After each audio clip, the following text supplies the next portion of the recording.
Dear brothers and sisters, this is Pastor Leung. I'm going to lead you in prayer today. During the pandemic, our lives have faced different challenges. Sometimes we feel helpless and weak, not knowing where we can get help. Psalm 121 is a psalm of accents, encouraging pilgrims going to Jerusalem. In the face of high mountains and tough journeys, one had to take care of his family and livestock and guard against bandits and wild animals. The author of this poem tells us not to look down just at our own helplessness, but to look up to our mighty God. Now, let's listen with a prayerful spirit to Psalm 121 ESV, read by the Dwell Bible app. I lift up my eyes to the hills. From where does my help come?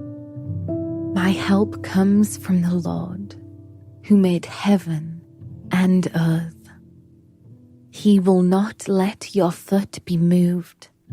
He who keeps you will not slumber. Behold, he who keeps Israel will neither slumber nor sleep. The Lord is your keeper. The Lord is your shade on your right hand.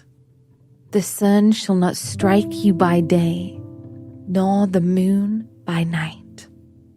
The Lord will keep you from all evil. He will keep your life.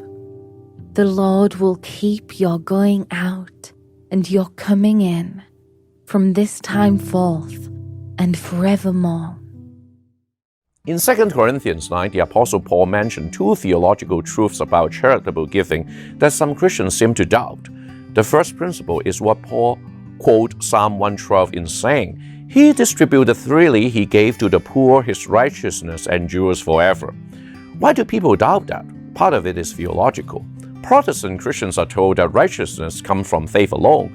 Giving to the poor, well, even if it is good work, cannot yield the kind of righteousness that take people to heaven.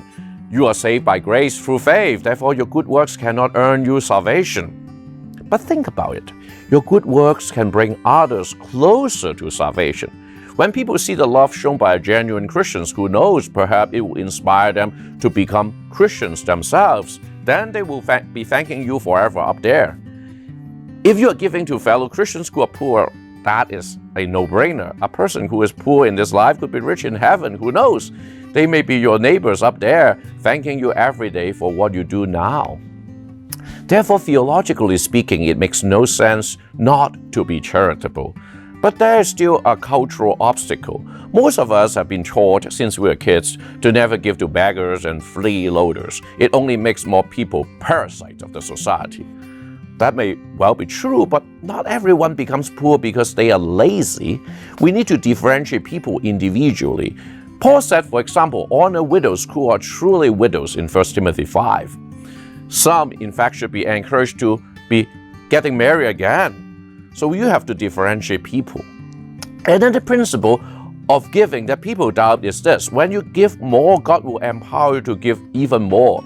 He who supplied seed to the sower and bread for food will supply and multiply your seed for sowing and increase the harvest of your righteousness. To some Christians, that sounds like prosperity theology. But Paul is not preaching a wealth and health gospel here. He's only explaining the economics of God's kingdom. If you are an effective channel for God's grace, God sends more gift through you. Why is that strange? The founding CEO of Hobby Lobby, David Green, wrote a book called Giving It All Away and Getting It All Back Again, to testify how this is beautifully illustrated in his own life. Now, I can testify to the truth of this principle. I never feel like I have enough resources to do much, but when people ask for my help, I try my best to say yes whenever I can. The more I try to help people, the more capacity God gave me to help others. The truth is that it takes a lot of humility and courage to ask for help. If all that Christians do is to honor those humble requests, we are already making a huge difference in the world.